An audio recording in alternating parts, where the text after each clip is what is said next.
2রা October 1962 সকাল 5:14 অরুণাচল প্রদেশে Chinese army Indian আর্মিকে লক্ষ্য করে একটা মর্টার ফায়ার করে। আচমকা এই হামলায় ভারতীয় সেনারা হতভম্ব হয়ে যায় আর এর সাথে শুরু হয় ভারত এবং চীনের যুদ্ধ। তখনও পর্যন্ত ভারতের সেন্ট্রাল মিনিস্ট্রির তরফ থেকে বারবার বলা হচ্ছে যে চীনের সাথে ভারতের কোনো রকম যুদ্ধ হবে না। এদিকে রাতের অন্ধকারে নামকাচু নদীর ধার বেয়ে দলে দলে চাইনিজ সেনা ভারতে প্রবেশ করতে শুরু করে। দেখতে দেখতে প্রায় 80,000 চাইনিজ সেনা ভারতে প্রবেশ করে। এদের সবার কাছে ছিল আধুনিক হাতিয়ার, সাথে ওই এলাকায় প্রচণ্ড ঠান্ডার মধ্যে লড়াই করার জন্য এদের সবার কাছে ছিল উন্নত ধরনের পোশাক। এদিকে এই 80,000 সৈন্যের সামনে মাত্র 20,000 ভারতীয় সেনা। তাদের কাছে ছিল না পর্যাপ্ত পরিমাণে গোলা বারুদ, না ছিল রেগুলার সাপ্লাই, এমনকি ঠান্ডায় যুদ্ধ করার জন্য প্রপার ড্রেস ছিল না। পরিস্থিতি একেবারেই অসম্ভব ছিল। তবুও সেই সময় নিজেদের মৃত্যুকে পরোয়া না করে শত্রুদের উপর ঝাঁপিয়ে পড়ে ভারতীয় সেনা। তবে যুদ্ধ শুরুর মাত্র 4 দিনের মধ্যেই চাইনিজ আর্মি ভারতীয় সীমানার 20 কিলোমিটার ভিতরে চলে আসে। বন্ধুরা, আমি বলছি 1962 সালের ভারত এবং চীনের মধ্যে হওয়া সবথেকে ভয়ঙ্কর যুদ্ধের কথা। আর এই যুদ্ধে ভারত চীনের কাছে হেরে গিয়েছিল। কিন্তু আপনারা জানলে আশ্চর্য হবেন, সেই মুহূর্তে ভারতের এয়ারফোর্স এবং নেভি চীনের থেকে অনেক বেশি শক্তিশালী ছিল, কিন্তু যুদ্ধে এদের ব্যবহার করা হয়নি। আর এর পেছনে তৎকালীন সরকার যে যুক্তি দিয়েছিল তা শুনলে আপনার হাসি পাবে, আর সেটা আমি ভিডিওতে পরে জানাবো। এছাড়া আপনি যদি টাইমলাইন লক্ষ্য করেন তাহলে দেখতে পাবেন এই চীন এবং ভারত দুই দেশই একই সাথে স্বাধীন হয়েছে। আর এই দুটি দেশই তখন আর্থিক দিক থেকে, মিলিটারির দিক থেকে অনেকটাই পিছিয়ে ছিল। কিন্তু তা সত্ত্বেও এই যুদ্ধে ভারতের 38,000 স্কোয়ার কিলোমিটার এলাকা চীনের দখলে চলে যায়, যা সুইজারল্যান্ড দেশের আয়তনের সমান। এবার প্রশ্ন হলো, ভারত কেন এই যুদ্ধে চীনের কাছে হেরেছিল, আর ঠিক কি কি কারণে যুদ্ধ হয়েছিল, আর যুদ্ধের সময় কেন রাশিয়া ভারতকে হেল্প করেনি? বন্ধুরা, এই সব কিছু নিয়ে আজ বিস্তারিত আলোচনা করব। নমস্কার, আমি গৌতম আছি আপনাদের সাথে, আর আপনি দেখছেন পঞ্চনামা উইথ ফ্যাক্ট।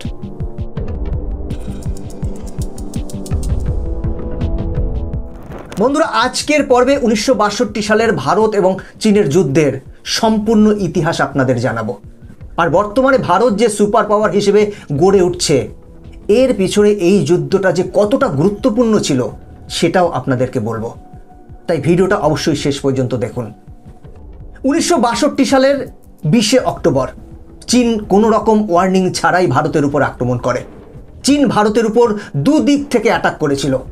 তারা ফার্স্ট অ্যাটাক করেছিল আকসাই রিজনের উপর, আর দ্বিতীয় অ্যাটাক করেছিল উত্তর পূর্ব ভারতের অরুণাচল প্রদেশ এবং সিকিমের উপর। চীনের এই অ্যাটাক একদম প্রপার প্ল্যানিং করা ছিল। তারা এতটাই গোপন রেখেছিল যে ইন্ডিয়ান ইন্টেলিজেন্স ঘুণাক্ষরেও এই যুদ্ধের ব্যাপারে টের পায়নি। এমনকি এই যুদ্ধ শুরুর মাত্র কয়েক মাস আগে মেজর জাগিন্দর সিং ধিল্লোর এক প্রেস মিটে এই কথা বলেছিলেন, আরে চীনকে নিয়ে এত ভয় পাওয়ার কিছু নেই, কয়েক রাউন্ড গুলি ছুড়লে ওরা এমনিতেই পালিয়ে যাবে। 80,000 চাইনিজ সৈন্যের বিরুদ্ধে যুদ্ধ করছিল মাত্র 20,000 ইন্ডিয়ান আর্মি। তবে এই 20,000 সৈনিক নিয়ে ইন্ডিয়ান আর্মি কিন্তু চীনের আর্মিকে ভয় ধরিয়ে দিয়েছিল।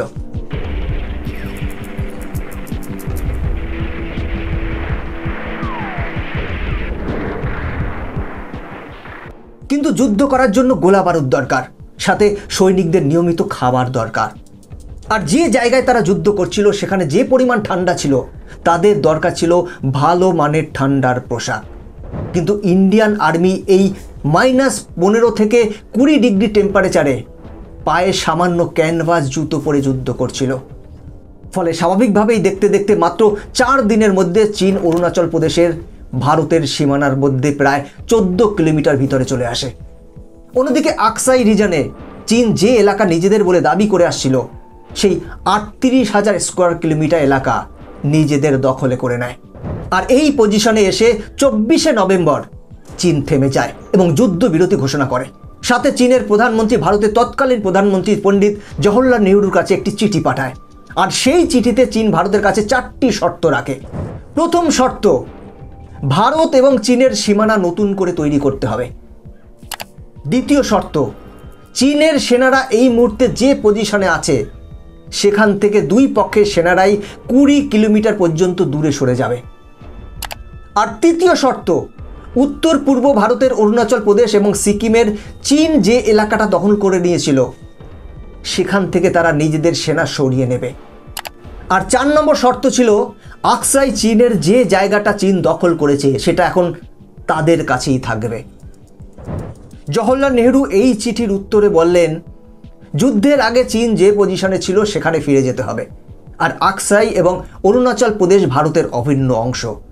সাথে যুদ্ধের মধ্যেও নেহরু চীনকে বন্ধুত্বের কথা বলেন, আর স্বাভাবিকভাবেই চীন ভারতের প্রস্তাব নাকচ করে দেয়। এরপর 14ই নভেম্বর নেহরুর জন্মদিনের দিন আবার যুদ্ধ শুরু হয়। তবে এই সময়ের মধ্যে ভারতীয় আর্মির কাছে পর্যাপ্ত পরিমাণে গোলাবারুদ পৌঁছে যায়। এবার দুই পক্ষের মধ্যে ভয়ঙ্কর যুদ্ধ হয়। আগামী 6 দিন ধরে ভারত এবং চীনের মধ্যে ভীষণ যুদ্ধ হয়।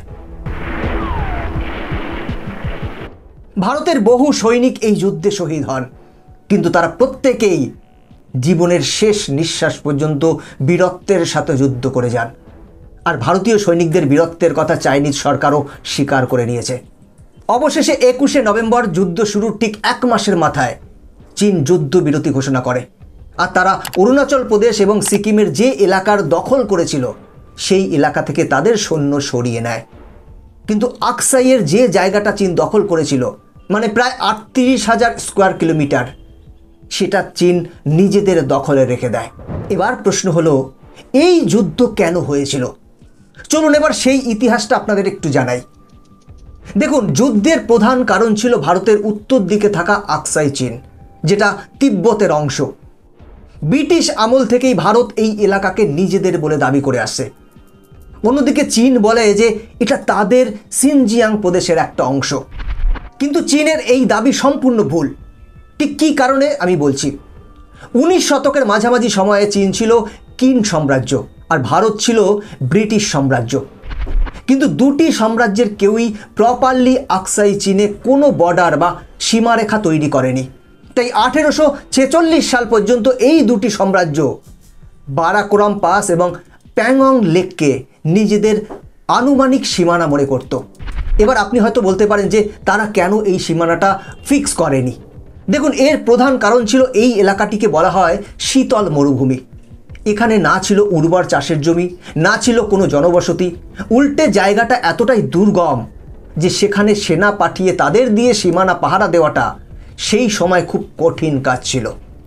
তবে 1865 সালে ব্রিটিশ সার্ভে অফ ইন্ডিয়া এই এলাকায় জনসন লাইনকে নিজেদের সীমানা ঘোষণা করে, যার ফলে আকসাই চীনের এই এলাকাটিকে ভারতের একটি পার্ট বলা হয়।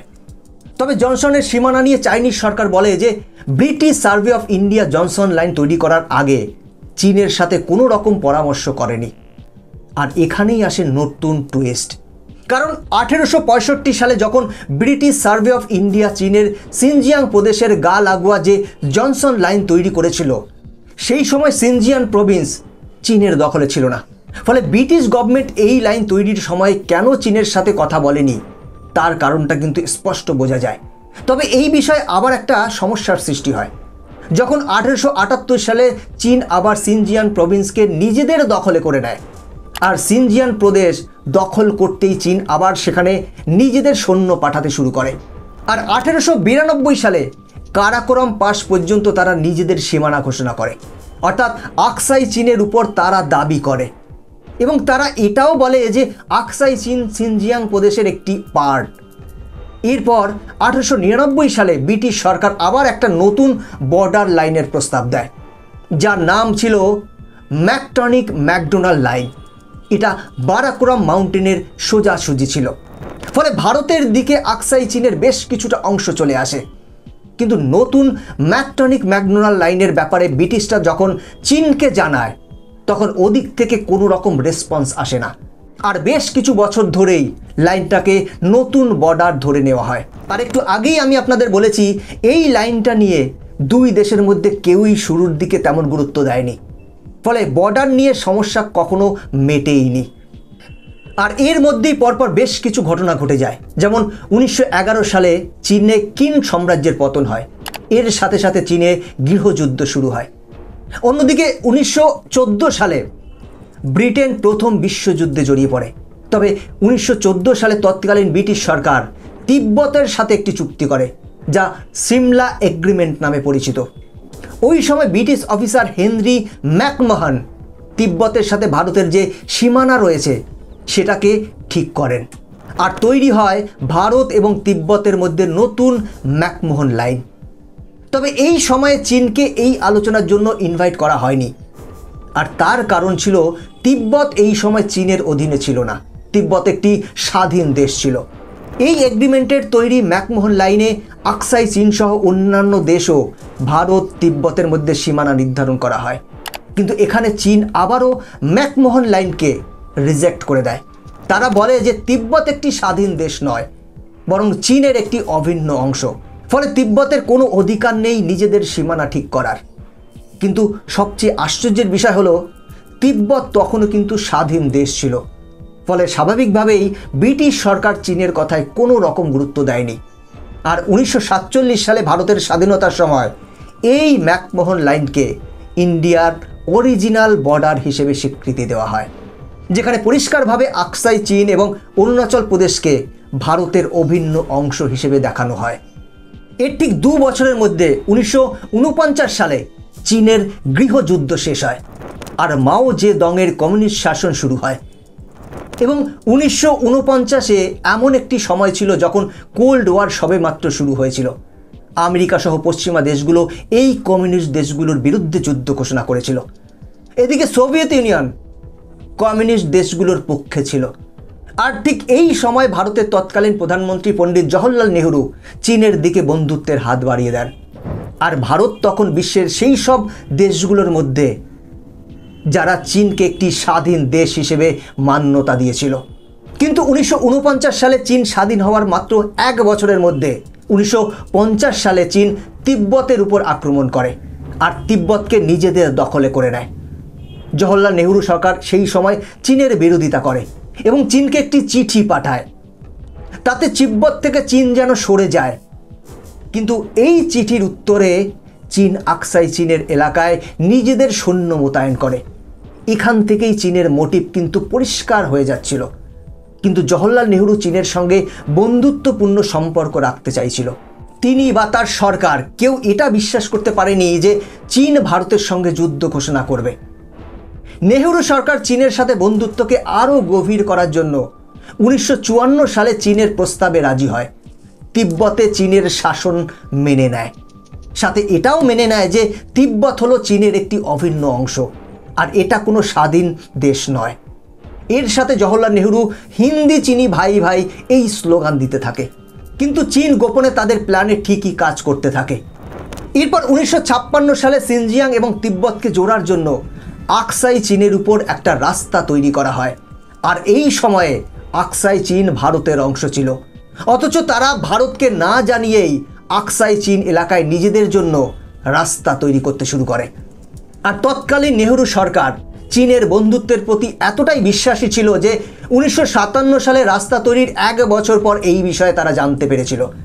দেশ স্বাধীন হওয়ার পর থেকে ভারতের দখলে থাকা এই এলাকায় সরকার কোনো রকম রাস্তা তৈরি করতে চায়নি, কারণ তারা এটা মনে করেছিল যে বড় রাস্তা তৈরি করলে চীন খারাপ ভাবতে পারে। বন্ধুরা, অবাক লাগছে তো? হ্যাঁ, আসলে ঠিক এই রকমই ফরেন পলিসি তখনকার দিনে ছিল। আর এর থেকেও অবাক করার বিষয় হলো চীনের রাস্তা তৈরি হওয়ার খবর জানতে পেরেও নেহরু সরকার চীনের সাথে বন্ধুত্বপূর্ণ সম্পর্ক রেখে যায়। এমনকি ফরেন সেক্রেটারি সুবিমল দত্ত নেহরুকে একটি চিঠি লেখেন। তিনি বলেন, আকসাই চীনে যে 1200 কিলোমিটার রাস্তা তৈরি হয়েছে এটা নিয়ে আমার সন্দেহ আছে। আর এত কিছুর পরেও তৎকালীন ভারত সরকার চীনের সাথে কথাবার্তার মাধ্যমেই সমস্যার সমাধান করার চেষ্টা করেছিল। তবে এরই মধ্যে 1959 সালে চীনের ধর্মীয় নেতা দালাই লামা চীনের তিব্বত ছেড়ে ভারতে আসেন, আর নেহরু সরকার দালাই লামাকে শেল্টার দেয়। আর এই বিষয়টি নিয়ে চীন এবং ভারতের মধ্যে সম্পর্ক খারাপ হতে শুরু করে। চীনের প্রেসিডেন্ট মাও জেদং মনে করেন ভারত হয়তো তিব্বতকে চীন থেকে আলাদা করতে পারে। আর ঠিক এই বছরই চীন তাদের নতুন একটা ম্যাপ রিলিজ করে, যেখানে নেফা অর্থাৎ নর্থ ইস্ট ফ্রন্টিয়ার এজেন্সি যার মধ্যে অরুণাচল প্রদেশ, সিকিম এবং আকসাই চীন, এই এলাকা চীন নিজেদের অংশ বলে দাবি করে। ইতিহাসবিদ রামচন্দ্র গুপ্ত তার ইন্ডিয়া আফটার গান্ধী বইতে উল্লেখ করেছেন 1920 সালের আগে পর্যন্ত চীন তাদের কোনো ম্যাপে আকসাই চীনকে নিজেদের ম্যাপে দেখায়নি।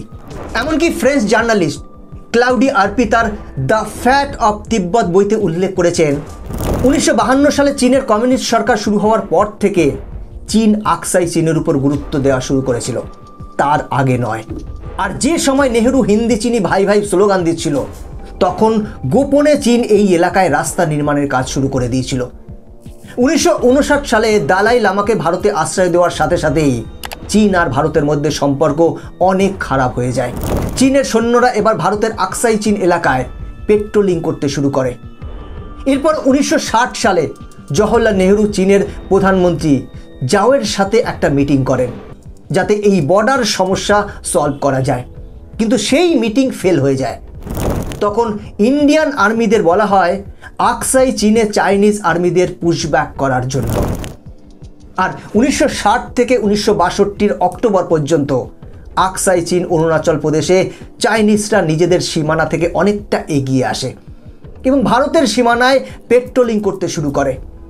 এই সময় ইন্ডিয়ান আর্মি সাপ্লাই বন্ধ করে দিত, ফলে চাইনিজ আর্মি আবার ফিরে যেত। আর এইভাবে টানা 2 বছর চলতে থাকে। অবশেষে 1962 সালের 20 অক্টোবর চীন বিশাল পরিমাণ সেনা নিয়ে ভারতের উপর হামলা করে আর আকসাই চীনকে তারা নিজেদের দখলে করে নেয়। তবে এই কারণগুলো ছাড়াও চীনের ভারতের সাথে যুদ্ধ করার আরেকটা বড় কারণ ছিল, সেটা হলো চীনের গ্রেট ফেমা আইন। 1959 সালে চীনে অনাহার এবং রোগে ভুগে মাত্র 4 বছরের মধ্যে প্রায় 4 কোটি মানুষের মৃত্যু হয়েছিল। তো সেই সময় চীনের জনগণ চীনের কমিউনিস্ট শাসকের উপর ভীষণ পরিমাণে রেগেছিল। আর চীনের প্রেসিডেন্ট মাও জেদাং জনগণের নজর মহামারী থেকে সরিয়ে ফেলার জন্য ভারতের উপর আক্রমণ করে। এবার প্রশ্ন হলো, চীনের সাথে যুদ্ধে হেরে যাওয়ার পেছনে কারণ কি ছিল? দেখুন, ভারত স্বাধীন হওয়ার পর থেকে গান্ধীজির অহিংসা নীতির জন্য ভারতের আর্মিকে খুব একটা শক্তিশালী করা হয়নি। আর নেহেরু সেই সময় মনে করতেন কথাবার্তা এবং রাজনীতি দিয়ে যে কোনো সমস্যার সমাধান করা সম্ভব। ফলে স্বাধীনতার পর থেকে 1962 সাল পর্যন্ত ভারতীয় আর্মিকে যতটা উন্নত করার দরকার ছিল সেটা সরকার করেনি। সেই সময় ইন্টেলিজেন্সের অভাব ছিল, যার কারণে আকসাই চীনের রাস্তা তৈরির 1 বছর পর সরকার জানতে পারে। এছাড়াও যুদ্ধ করার জন্য আর্মির কাছে পর্যাপ্ত গোলাবারুদ ছিল না, সাপ্লাই ছিল না। আর সবথেকে আশ্চর্যের বিষয় হলো, এই যুদ্ধে নেহেরু ভারতের এয়ারফোর্স এবং নেভিকে ব্যবহার করেনি। এর যুক্তিতে নেহেরু সরকার বলেছিলেন যে এই যুদ্ধে ভারত যদি এয়ারফোর্স এবং নেভিকে ব্যবহার করে তাহলে যুদ্ধ আরও খারাপ পরিস্থিতির দিকে এগোতে পারে, এমনকি 3য় বিশ্বযুদ্ধ শুরু হতে পারে। তাই বিশ্ব শান্তির জন্য এয়ারফোর্স এবং নেভির ব্যবহার করা হয়নি। এছাড়া সেই সময়ে সোভিয়েত ইউনিয়ন ভারত এবং চীনের বর্ডার নিয়ে চীনের পক্ষে কথা বলেছিল। সোভিয়েত ইউনিয়ন বলেছিল যে ম্যাকমোহন লাইন যেটা ব্রিটিশরা তৈরি করেছিল সেটা ব্রিটিশ সাম্রাজ্যের নোংরা চক্রান্ত ছিল। এছাড়া সেই সময় যুদ্ধের একেবারে শেষের দিকে জওহরলাল নেহেরু যখন সিদ্ধান্ত নেন যে তিনি এয়ারফোর্সকে ব্যবহার করবেন, সেই সময় তিনি জন এফ কেনেডিকে একটি চিঠি লেখেন। বেশ কিছু যুদ্ধ বিমানের সাহায্য চেয়েছিলেন, সাথে কিছু আমেরিকান পাইলটকেও এই যুদ্ধে বিমানগুলো চালানোর জন্য বলেছিলেন। কিন্তু সেই সময় জন এফ কেনেডি ভারতকে কোনো রকম যুদ্ধ বিমান দিতে অস্বীকার করেছিলেন। এক কথায় সেই সময়ে ভারতের বন্ধুদের সংখ্যা অনেক কম ছিল, আর সেই যুদ্ধটা ভারতকে একাই লড়তে হয়েছিল। তবে ওই যে কথায় বলে না, ঠেকে শেখা। 1962 সালের হার কিন্তু ভারতের ভবিষ্যৎ পুরোপুরি বদলে দিয়েছিল। সেই যুদ্ধের পরেই ইন্ডিয়ান আর্মিকে মডার্নাইজ করা হয়, উন্নত পোশাক, উন্নত টেকনোলজি, উন্নত অস্ত্র। আর আজ ভারত পারমাণবিক শক্তিধর দেশ। আর 1962 সালের যুদ্ধ থেকে ভারত একটা জিনিস বুঝে গেছে, যে শুধুমাত্র রাজনীতি নয়, সামরিক শক্তিও গুরুত্বপূর্ণ। কারণ সামরিক শক্তি থাকলে আপনি আপনার শত্রুকেও আলোচনার টেবিলে বসাতে পারবেন। তাই আজ ভারত পৃথিবীর 4র্থ শক্তিধর দেশ। আজ ভারত কাউকে পরোয়া করে না। বন্ধুরা, আজকের ভিডিও এখানেই শেষ করছি। আমি গৌতম ছিলাম আপনাদের সাথে। এরকমই ইনফরমেটিভ ভিডিও দেখার জন্য চ্যানেলটিকে সাবস্ক্রাইব করে বেল আইকনটি প্রেস করে রাখুন। দেখা হচ্ছে পরবর্তী ভিডিওতে। জয় হিন্দ।